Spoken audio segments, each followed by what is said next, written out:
I believe that the future of real estate is what you're doing. An agent will be able to provide multiple options and choices, and whatever option you choose, it's perfectly fine. I went to the Clever Summit. Pace invited me there, Morby. I would have people come up to me, the wholesalers. I would say, how many deals you doing? They're like 20. I'm like, great. How many offers you making? 300. How many listings are in there? Probably 10. What are you doing with them? Nothing. Then all of the agents, which are like, hey, what do you do if somebody says they want a cash offer or something creative? Nothing. Yeah, they don't know what to do. They're both leaving them on the table. So what I'm aware of, I told Pace, because I was on his wholesale, whatever, hotline. And he was like, hey, why do you think our communities don't hang out with each other? Yeah. And I was like, well, a couple reasons. He's like, why? I'm like, well, one, you guys kind of talk shit a little bit. Yeah. Because it's like, oh, agents, right? Well, there's a lot of bad holes. There's a lot of people that do it. They give it a bad name. They don't do shit the right way. Well, that, and I think we both have the same avatar. Yeah. Which is a motivated seller. Yeah.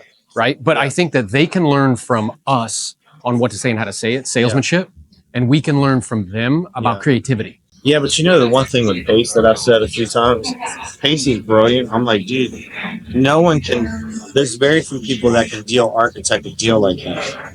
Because of his intelligence, his ability, capacity to do it. It's like, he's like, no, everybody can do creative finance. And I'm like, no, they can't. No. They can't. Because most people... Because people can't see the roadmap the same way that you can. Yeah, so the challenge is like he's a visionary and not everybody is. So it's like... No, but you're right. But also he can look at a deal and be like, this is exactly how you do it. This is, we're going to wrap the note. We're going to do that. And like most people can't even comprehend that shit. Where there's multiple options and choices at one time. And then like if it gets super complicated, most people are just they're like, I'm out. I'm out. Yeah. I'll shut down. Yeah, so the whole game is, which is interesting because I was listening. And by the way, he's a special human. I know.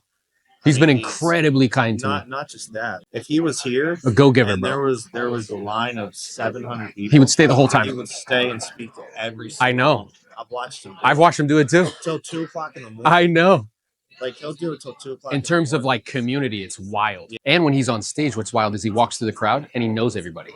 Like as he's talking, he'll stop to you, be like, "Hey, Brandon, how you doing, bro?" It's crazy. You know what I mean? Yeah. So, what do you think I think I know the answer, but what do you think the barrier is for most agents to like accept this reality? Because most of them are very myopic. They're just thinking listing. They're not thinking.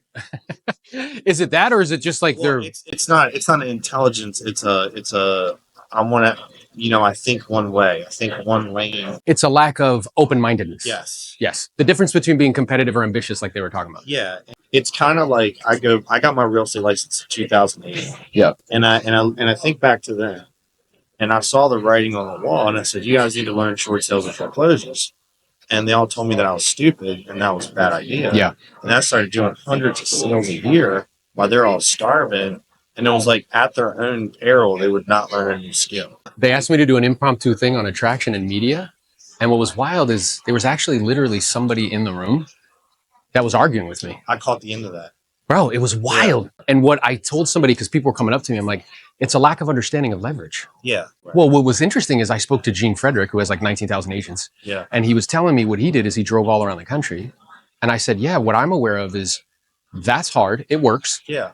Because two things can be true at the same time. Yeah. But now that I have videos with 2 million views, I can do the same thing you did in way less time. I mean, social media is the biggest leverage point you can get. Right? Yeah, and when you look at people now, like what I said to you, Grant raises $50 million a month with no banks. I know. And I'm aware that Pace built his whole community with media. Pineda the same. When I was on Pineda's podcast. Well, Pace was YouTube. Right. Yeah. And you know what I said at the meeting, which people are like, whoa, 10% of all TV time now is YouTube. No, I caught that. 7.8% is Netflix. Yeah. YouTube's more than Netflix. Yeah. So if that's what's true, like I think to your point, it's a lack of understanding that attention's more valuable than money. So what would you rather have, $100,000 or 100,000 subs on YouTube? Yeah. 100,000 subs on YouTube all day long. Yeah, because they're going to make it. I think that if people can see that is the future, that the coaching program it's actually really inexpensive based on what you told me, how much it is. Oh, dude. Outside of EXP, I charge way higher. Way higher. They're subsidizing the cost. Is that what's going on? Yeah. Yeah, I mean, every time I do an event, it sells out. What is your intention with that? Because I know that's a vertical. Because I have a coaching company as well, and we have one high ticket item. But what is your intention with that vertical? Is it to like blow it up and make it like huge, or is it just as a feeder for other things? I stumbled into it. Everybody, like the top teams, like I'm in a group with Matt, And like everybody started reaching out to me, like, teach us how you're doing what you're doing. And then a bunch of other people just started reaching out to me, like it happened by accident. Yeah. So what is interesting, I also caught too.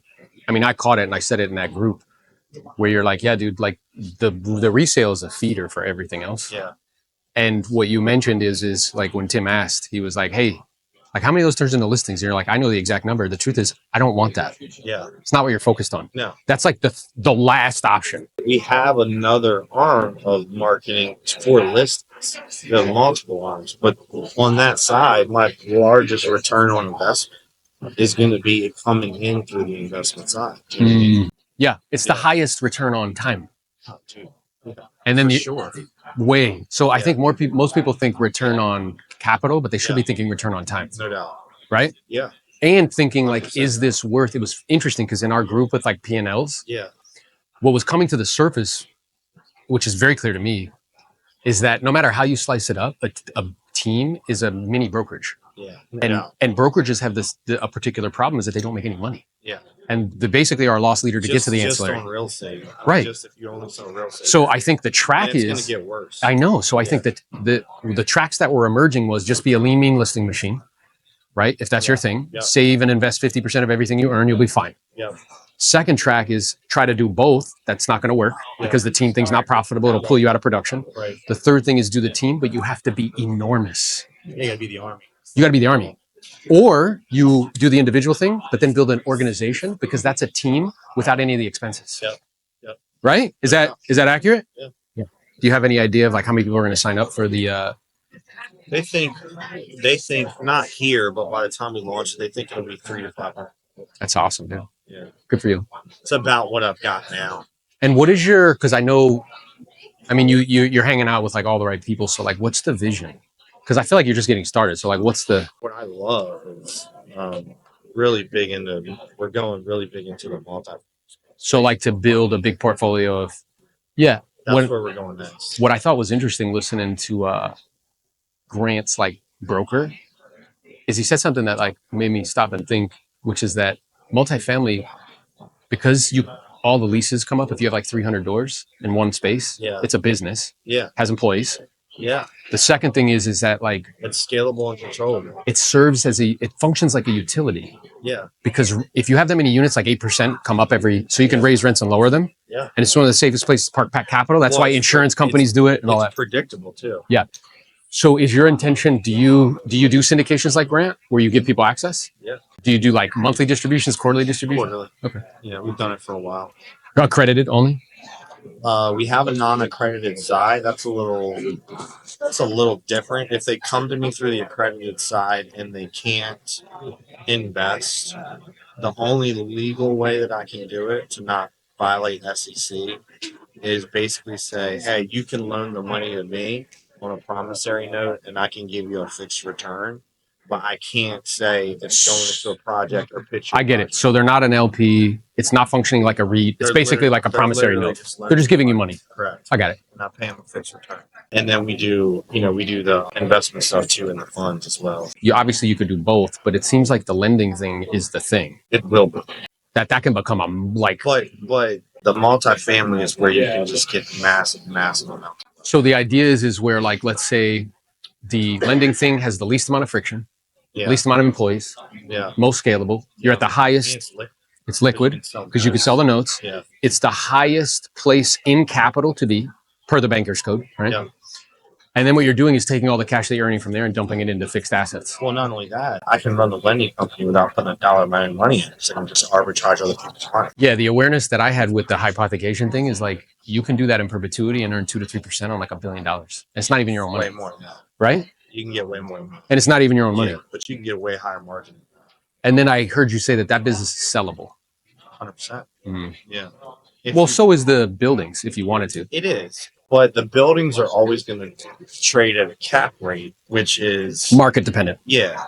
And that's just dependent on, income and expenses. The lending company, you can, depending on what you do and how you set it up, it trades on a multiple of earnings. Purely. Yeah. Yeah. And I mean, it can get silly depending on how you structure it, it can get stupid. Is that the vision to like build it up and then sell it? Yeah, actually, I actually hired a guy. He's really good friends. Coaches Pace. Does he really? Yeah. Wow. His Bobby Castro. Oh, I know about. He's down here. Yeah. He's been on Grant stuff. Yeah. He owns like hundreds of units, doesn't he? Thousands, something like that. 2,500. Yeah. Okay. Yeah. So Bobby's a good friend of mine. I've known him forever. Bobby sold his first company for $1 billion. And he was the first person that developed fintech to sell day. Oh, he was. So. And then did he take all that money and put it into apartment buildings? Is that what he did? Buying real estate all the time. And then when he cashed out, he bought a shit ton of money. I hired him about 7-8 months ago for 2 things: help us build out an insane lending company platform, and help us scale more and more. Is he a consultant? Is he a partner in the deal, or like? Because for somebody like that, why would he even like do that? I'm new. Oh, he's just your. Okay. Okay. Yeah, I've known him forever. It's turned into he's invested in the shipping business. Oh, that's awesome. Yeah, and so it's been good. That's great. But yeah, that's a thing I'm concentrating on next year. That's dope. So the thing I told you yesterday is that it will become the thing that stands next. Like that, when people ask you what is the least amount of friction, Yeah, it'll be lending and that. Yeah. Right next to it. Yeah, I mean it's kind of exciting to just hear and see some of the stuff that people have built, and like, man, that's team. Well, and because you understand money so well, like what I try to tell people is becoming a virtual millionaire is much more easier than becoming a liquid millionaire. Yeah. Where if you have something that pumps out $5,000, $6,000, $7,000 a month in cash, that's the equivalent of having $1 million invested at 5, 6, 7%. No doubt. And what's interesting is in the physical world, that took me an extended period of time. Yeah, it's like 7 years. In this world, it took me 5 months. Yeah. It can happen super fast. No doubt. Yeah. Well, I'm already seeing that. Yeah. Yeah. And that's what I told you when afterwards, I'm like, dude, you're going to like explode. Yeah. And it's just treating it like a business, having like a CRM setup for the doing it, treating it like a legit business with staff, like its own P&L, like the whole thing. Yeah, I get it. I appreciate your insight. Yeah, man. Yeah, I look forward to connecting and collaborating. Absolutely. If you put on a graph, you have dopamine, time, and then let's say you have a goal out in the horizon, the house, the car, the boat, whatever. Well, as you're moving towards that, you're like kind of going like this, but they're suffering.